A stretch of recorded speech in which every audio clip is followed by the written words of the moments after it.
This is Michelle Goldman with IAD 1509 Week 3 and Achievement Implementation in my mobile game app Zynga.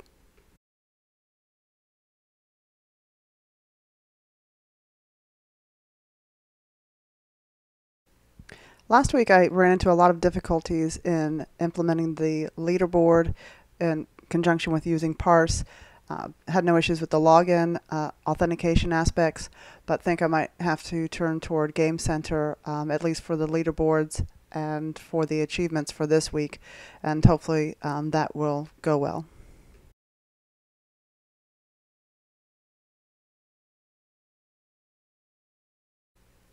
I'm thinking of implementing 2 to 4 achievements, 1 measurement, 2 for completion, and perhaps 1 negative.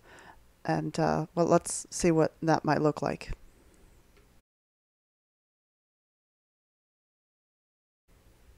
So in week 1, I added some tactical immersive elements to increase the skill level required by the player. I did add some gems for collection, and if the player can collect those gems, whether the player is able to finish the level or not, once you get to the game over scene, that will be represented as far as a completion achievement and how many gems were collected. Now, in week 1, I also added a finish line, so that way that gives the player an endpoint, so they're not just endlessly playing. If the player can reach the finish line without being killed, then that would also trigger a measurement achievement represented at the completion of the level, that they were able to complete the entire level.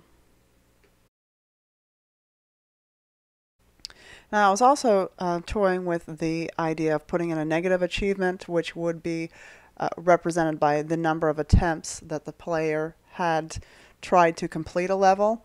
I'll have to see how that looks throughout the week. And also was thinking of adding a completion achievement represented if a player could finish a level in 1 attempt. And that would happen at the completion of that level if that were the case. So we'll see how the week goes, and hopefully can implement the Game Center and get the leaderboard and achievements all working successfully.